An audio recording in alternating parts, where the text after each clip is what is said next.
1997년 2월 24일 새벽, 지구에서 400km 떨어진 궤도에 6명의 인간이 잠들어 있었습니다.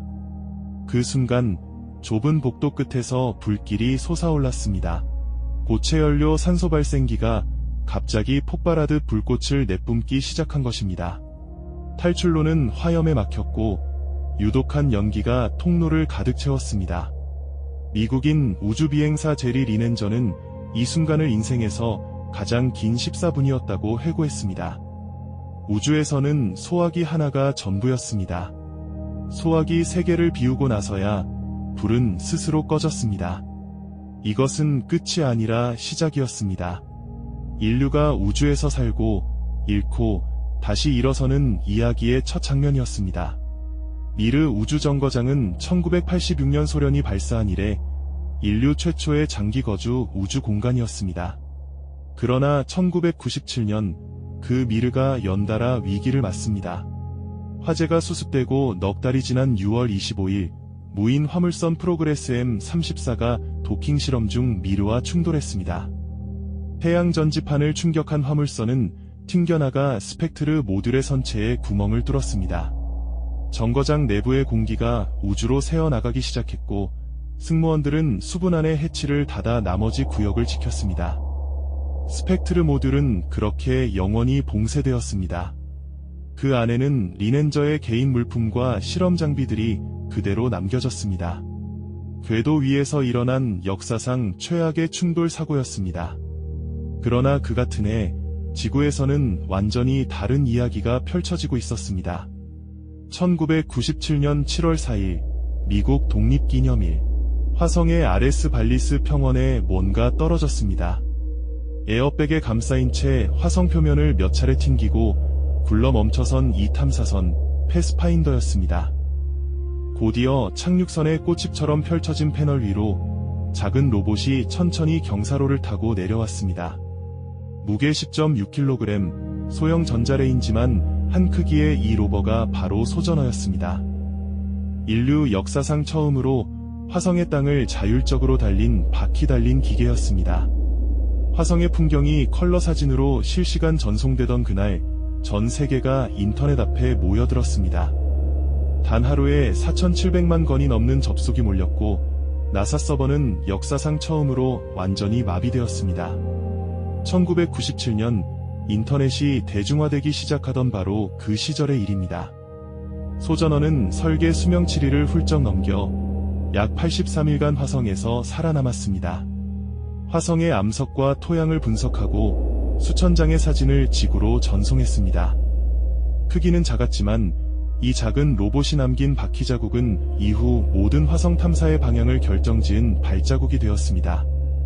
1997년 10월 15일 지구에서 가장 먼 행성을 향한 여정이 시작됩니다. 카시니 호이겐스 탐사선이 플로리다 케이프 캐너버럴에서 타이탄 IVB 센타우르 로켓에 실려 발사되었습니다. 나사와 유럽 우주국, 이탈리아 우주국이 공동으로 설계하고 제작한 이 거대한 탐사선은 토성까지 7년을 날아가야 했습니다. 카시니 본체는 토성의 고리와 위성들을 상세히 관측하고 분리된 호이겐스 프로브는 토성 최대의 위성 타이탄에 직접 착륙해 그 표면을 탐사할 계획이었습니다.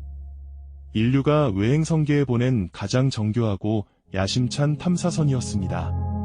1998년 10월 29일 미국 전역이 한 사람의 이름을 기억했습니다. 존 글렌.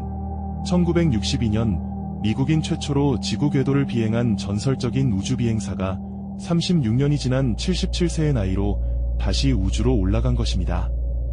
그는 디스커버리호 STS-95 임무에 탑승하며 인류 역사상 가장 나이든 우주비행사가 되었습니다.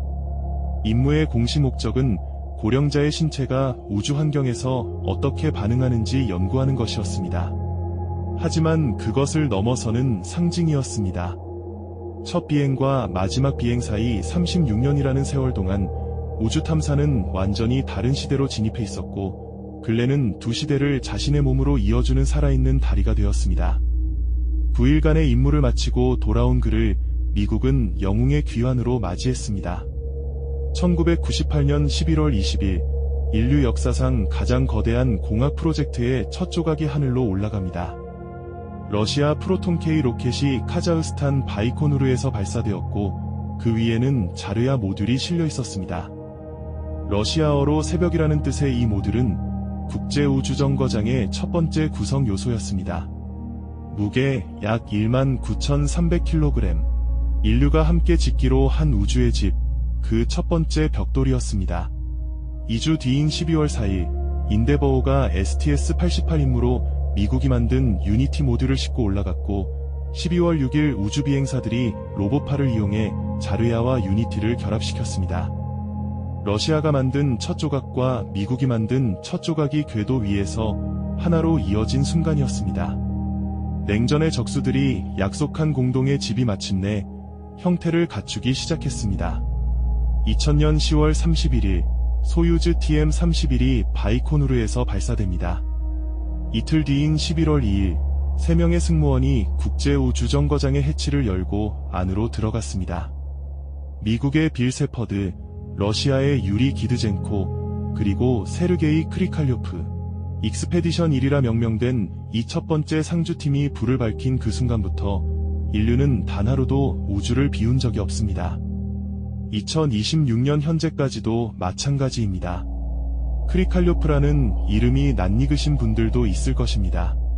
9년 전 소련이 해체되는 동안 홀로 궤도를 돌던 마지막 소련 시민이 바로 그였습니다. 나라가 사라지는 것을 우주에서 내려다봐야 했던 그 남자가 이번에는 인류 최초의 공동 우주 거주지에 첫 발을 들인 것입니다. 한 사람의 이력 안에 우주 협력의 역사 전체가 압축되어 있었습니다. 2001년 2월 12일 나사의 니어 슈메이커 탐사선이 소행성 에로스 표면에 내려앉습니다. 1년간 에로스 궤도를 선회하며 16만 장의 사진을 촬영한 탐사선이 시속 6.4km의 느린 속도로 소행성의 사뿐히 착륙한 것입니다. 착륙은 원래 임무 계획에 없었습니다. 궤도 탐사 종료를 앞두고 시도한 마지막 모험이었는데 그 모험이 역사를 만들어버렸습니다. 인류가 만든 물체가 소행성 표면에 내려앉은 것은 이것이 처음이었습니다. 착륙 후에도 탐사선은 약 2주간 더 신호를 보내왔습니다. 죽어가면서도 마지막까지 데이터를 전송한 작은 탐사선이었습니다. 2001년 3월 23일 미르 우주정거장이 지구 대기권으로 재진입합니다. 15년간 인류의 우주 전초기지였던 미르가 남태평양 상공에서 불꽃을 뿌리며 산산조각이 났습니다. 불타지 않은 파편들은 뉴질랜드와 칠레 사이 바다 위에 흩어졌습니다. 화재와 충돌을 견디며 버텼던 낡은 정거장은 그렇게 역사 속으로 퇴장했습니다. 그 자리는 이미 궤도 위에서 모습을 갖춰가고 있던 국제우주정거장이 이어받았습니다. 미르가 떨어지던 날 이미 3명의 인간이 그 후계자 안에서 살고 있었습니다. 2001년 4월 28일 우주의 문이 전혀 새로운 방식으로 열렸습니다. 미국의 사업가 데니스 티토가 소유즈 TM-31을 타고 국제우주정거장에 도착한 것입니다. 그가 러시아 측에 지불한 비용은 약 2천만 달러. 8일간 우주에 머문 그는 인류 역사상 최초의 민간 우주 관광객이 되었습니다. 나사는 강하게 반대했습니다. 훈련받지 않은 민간인이 우주정거장에 탑승하는 것은 위험하다는 이유였습니다. 그러나 러시아가 문을 열었습니다. 우주가 더 이상 국가기관과 직업 우주비행사만의 영역이 아닌 시대가 시작된 순간이었습니다. 같은 해 4월 7일에 발사된 2001 마스 오디세이는 10월 24일 화성 궤도에 성공적으로 진입합니다. 이 탐사선은 이듬해인 2002년 화성의 역사를 다시 쓸 발견을 해냅니다. 감마선 분광계가 포착한 수소신호는 화성 극지방 땅속 수십 센티미터 깊이에 얼음이 광범위하게 매장되어 있음을 보여주었습니다. 화성에 물이 있다는 강력한 증거였습니다. 이 발견은 단순한 과학적 성과가 아니었습니다. 물이 있다는 것은 생명의 가능성을 의미했고 이후 화성을 향한 모든 탐사의 방향을 결정짓는 나침반이 되었습니다. 2003년 1월 16일 우주왕복선 컬럼비아가 STS-107 임무로 발사되었습니다. 발사 81초 후 외부 연료 탱크에서 떨어진 단열폼 조각 하나가 왼쪽 날개 앞전에 강화탄소 목합재 패널을 강타했습니다. 일부 엔지니어들은 이 충격의 심각성을 우려했습니다. 그러나 최종 판단은 안전하다는 것이었습니다. 16일간의 과학 임무는 이상 없이 진행되었습니다. 컬럼비아는 지구로 돌아올 준비를 마쳤습니다. 2003년 2월 1일 아침, 컬럼비아가 대기권에 진입하기 시작했습니다. 그러나 손상된 왼쪽 날개로 초고온의 공기가 스며들었고, 오전 9시쯤 텍사스 상공에서 컬럼비아는 산산조각이 났습니다. 릭 허즈번드, 일리엄 맥쿨, 마이클 앤더슨, 데이비드 브라운, 칼파나 촐라, 로럴 클라크, 그리고 이스라엘 최초의 우주비행사 일란 라몬, 7명 모두가 목숨을 잃었습니다. 챌린저 이후 17년 만의 셔틀 참사였습니다.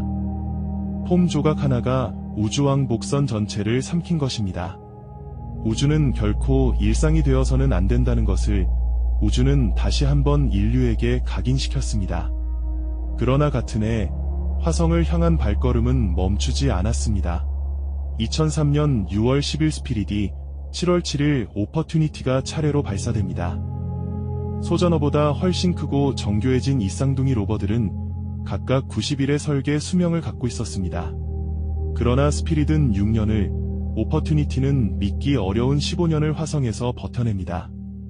2003년 10월 15일, 세계의 시선이 중국을 향했습니다. 선저우 5호가 주취한 발사센터에서 발사되었고, 안에는 38세의 공군 전투기 조종사 출신 양리에이가 타고 있었습니다. 그는 21시간 동안 지구를 14바퀴 돈 뒤 무사히 귀환했습니다. 중국은 소련과 미국에 이어 독자적으로 유인 우주비행을 달성한 세 번째 나라가 되었습니다. 1997년부터 2003년까지 이 7년이 남긴 것은 무엇입니까? 미르는 화재와 충돌을 겪으며 노쇠해갔고, 그 자리에 국제우주정거장이 태어났습니다.